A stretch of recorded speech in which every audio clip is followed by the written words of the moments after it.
Hi folks, Jack Spirko here with another survival podcast gear review. First, a disclaimer, this is a sponsored review, sponsored at least in the fact that I was provided with this rack from Shelfreliance.com in return for doing the review. So in the interest of full disclosure, we'll go ahead and knock that out. Let's start out with the few complaints that I actually have about this unit. Number one is actually, and the only one, is actually the instructions. We actually found the unit very easy to put together. We could do another one now without even looking at the instructions.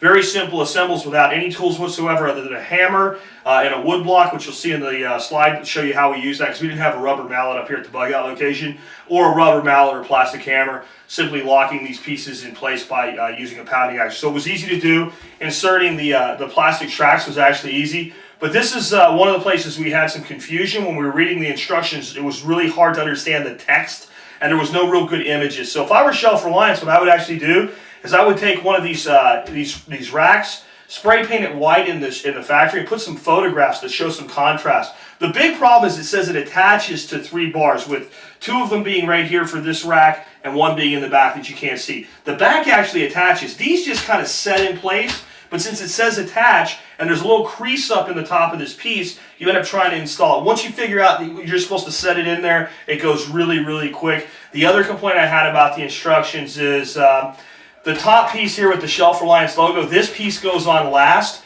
The entire set of instructions, step 1, that tell you how to put the frame together, it tells you at the very last line of the instructions to put this one in last. So I put it together with this front, had to take it apart, flip it around. It was no big deal. It took a couple seconds. But that's really it. Other than that, everything else I'm going to tell you is really good about this unit. Okay, now that I'm done complaining about the instructions, which is really nitpicking, but you know me, I'm going to tell you anything I don't like. Let's talk about some of the really great features. Let's first talk about capacity. I have just a small assortment of cans in here. We basically took the stuff in our pantry and threw it in here. We're going to move this into a closet. We're filming wouldn't have been very good at all, so we're going to have to unload it, so we didn't want to completely fill it to capacity. But the capacity actually comes from the fact that these tracks, if you look here, for instance, with our Yoder's bacon, this track actually fills all the way up. And as you use one from the bottom, drop it, it goes down, that creates your rotation. So what do we have for capacity? We have 3 rows, this row, this row, and this row, that would do what I call standard size cans, your typical soup can sizes. And we'll talk about the width adjustment in just a second. But with that being said, each one of these tracks holds about 15 cans. There's 7 spaces on the standard size racks, so that's 21 tracks, 15 cans each. We're looking at about 315 can capacity for your standard capacity cans from here to here if we completely fill the unit. Moving down, this row is for slightly larger cans. Now, as you can see, this is a chunky soup can, a little bit longer, but you can actually put the smaller cans in the big spots. But this rack's really meant for stuff like this, these slightly larger cans.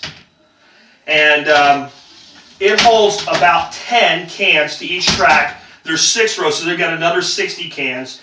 Down here on the bottom, we've got some Honeyville powdered eggs, some Honeyville milk stuff. We've got some Mountain House pork chops. But it holds about 7 number 10 cans to a slot, 4 slots, so 28 cans. So all in all, we're looking at about 400 cans of capacity with this unit, and we get automatic rotations. We'll talk about the rotation adjustment next. So now on to what I really love about the Harvest 72 is the way that it creates automatic food rotation. So what I've done is I've just stuffed one of these completely full with 15 cans. And let's say we need a can of wolf chili tonight for something we're making. We pull a can out, and of course everything rolls back. So maybe we pull another can out and everything rolls back. So now it's time to go to the grocery store for your bi-weekly trip. We come in, we do a quick inventory. We see that we're 2 cans down. So we buy 2 new cans, pop them back into place, and what happens is we get an automatic rotation as the newest food comes to the front and the older food is down here at the bottom. So it's exactly what I talk about every day on the show. Eat what you store, store what you eat. Real quick, I'm going to move over to the other side of the unit. We'll talk about some of the flexibility and how we adjust the shelves for horizontal space. So let's talk real quick about the flexibility of the adjustment of these individual shelves.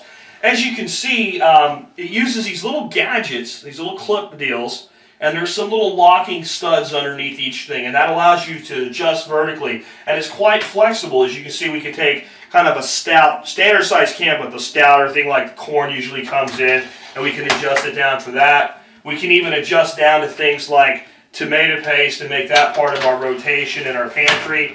And even, I mean, I really never thought of this when I looked at it online, but things like chicken, tuna fish, of course, works well in the rotation. And just by taking that last one in the row and knocking down the size, you can get into these smaller cans. In fact, what you'll find out, if you're using all standard size cans, you're going to be kind of limited in that 7th slot to going with some of these more narrow cans, but they should be part of your rotation anyway. And that's really everything there is to tell you about this unit. It's solid. As I said, I complained about the instructions, but really easy to put together. Rotate your food. A lot of flexibility, and there's a lot of different units that you can buy. Again, this is the Harvest 72. 72 is the height. The Harvest is the multi-can unit. There's units that are all number 10s that are all small, and you can work with the factory and they'll help you out. In fact, they've offered a really great discount incentive for this unit right here. We'll be putting up a slide here at the end of the presentation for you to tell you about that.